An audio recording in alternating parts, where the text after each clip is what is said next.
இருக்கிறவருக்கு ஸ்தோத்திரம். தேவனால் எங்களுக்கு அருளப்படுகிற ஊக்கத்தினாலே, என்கரேஜ்மெண்ட்னாலே, எந்த உபத்திரவத்திலாயிலும் அகப்படுபவர்களுக்கு நாங்கள் ஊக்கத்தை செய்ய திராணி உள்ளவர்களாய் ஆகும்படி எங்களுக்கு வரும் சகல உபத்திரவங்களையும், சகல சகல சகலன்னு சொல்றாரு பாருங்க. அதுவே சொல்லுது, என்கரேஜ்மெண்ட் தான் இங்க பொருந்துது. சகல உபத்திரவங்களையும் அவரே எங்களுக்கு ஊக்கத்தை, மோட்டிவேஷனை, இன்ஸ்பிரேஷனை, என்கரேஜ்மெண்ட்டை செய்கிறார், அருள செய்கிறார். இதெல்லாம் ஏன் சொன்னேன்?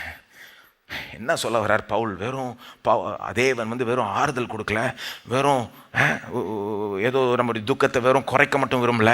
அவர் என்ன சொல்றாரு? தேவன் நம்மளை என்கரேஜ் பண்ணுகிறார், உபத்திரவங்கள் மத்தியில் நம்மை ஊக்குவிக்கிறார், நமக்கு ஒரு பெரிய ஊக்கத்தை அளிக்கிறார், நம்மை ஊந்தி தள்ளுகிறார்.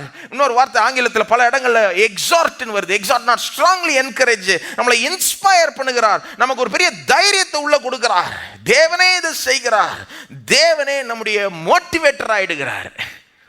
நமக்கு ஒரு மோட்டிவேஷன் எல்லாரும் சொல்லுங்க, மோட்டிவேஷன். இது எல்லாருக்குமே புரிகிற வார்த்தை, மோட்டிவேஷன். தேவன் என்ன பண்றாரா? என்கரேஜ்னா மோட்டிவேட் பண்றாரு. உபத்திரவன் மத்தியில் தேவன் என்ன செய்கிறார்? மோட்டிவேட் பண்றாரு. அப்போ இதை இப்படி புரிஞ்சுக்கணும் பாருங்க. இந்த வார்த்தைக்கு அர்த்தம் இப்படி இங்கே நீங்கள் புரிஞ்சுக்கிட்டீங்கன்னா இது நல்லா இது ரொம்ப கரெக்டாக எடுத்துக்குவீங்க.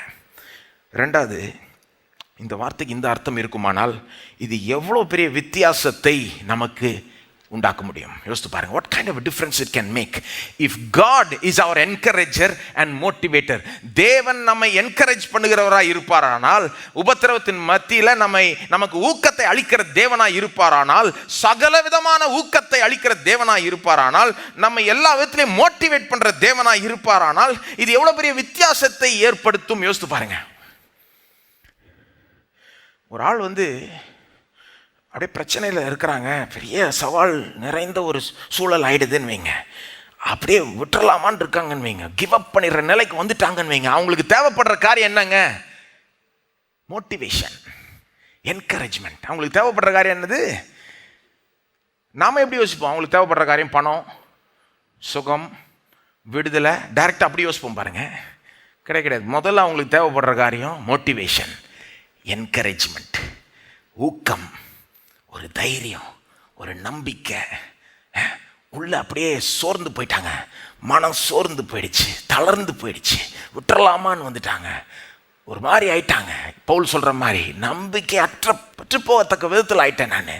அந்த நேரத்தில் என்ன வேணும்? என்கரேஜ்மெண்ட்,